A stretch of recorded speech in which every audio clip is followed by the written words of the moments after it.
Yon! What's up mga ka-Truners? Today, ginawa ko tong video na to somehow answer din yung mga questions sa akin ng ibang mga subscribers natin and yung ibang mga nagpa-follow sa akin. Nagtatanong sila kung bakit daw ako or paano ako napasok talaga sa forex trading knowing na wala naman talaga akong background or knowledge about it. Dumating ako dito sa Canada, nag-start ako mag-work, nung na-receive ko yung sweldo ko, doon ko na-realize, kaya pala mga Pilipino dito sa Canada is nagdadalawa in 3 trabaho. And yun yung isang bagay na parang sabi ko sa sarili ko na parang ayoko siya gawin, yung may 2 to 3 jobs dito sa Canada. Naging culture talaga or naging life talaga ng mga Filipino dito sa Canada. Kaya saludo ako sa mga Pilipino talaga dito na sobrang hardworking, yung may mga trabaho, yung iba, may double tsaka triple job. Pero ako, isa yun sa mga bagay na parang sabi ko, baka merong way na pwede akong kumita na nasa bahay lang at hindi ko kailangan mag-exert ng mas maraming effort physically na para alam mo yun, hindi na ako parang mas sobrang mapagod. Wala akong ibang alam or wala akong ibang idea kung ano yung papasukin ko talaga until there was this people, mga kaibigan ko, na nakita ko na nagfo-forex trading sila.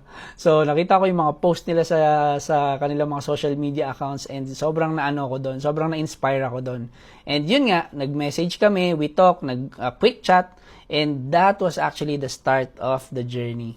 So, nagsimula ako January 2024, ng forex trading with zero knowledge. Lang talaga yung ginagawa ko.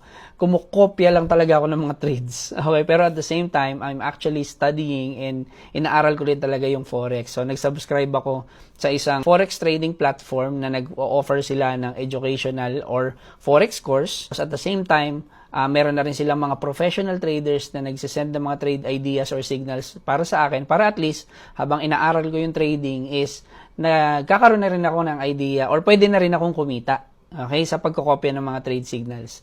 And yun yung na-benefit or na-leverage ko with that subscription sa company na yun, no? So, yun yung naging simula ng journey ko sa forex trading. And right now, ngayong taon, I'm very happy that I'm here in this platform and here in this industry. And isa yan sa mga hindi ko talaga na pagsisisihan or isa yan sa mga best decisions talaga ng life ko na pinasok ko talaga ang forex trading. Kung ikaw is nag-iisip ka ng isang source ng income na pwede mong pagkakitaan na at the same time very convenient sa'yo, this is a platform na wag mo i-miss out. Well, again, there's actually a lot of opportunities out there na pwede mong simulan. I'm not saying na trading lang. There's a lot of businesses na pwede mong gawin, online, e-commerce, or whatsoever. Pero lahat yan, kumbaga magaganda yan. However, ang forex trading is something na wag mo rin siyang i-miss out. Kasi sobrang laki ng opportunity na meron dito.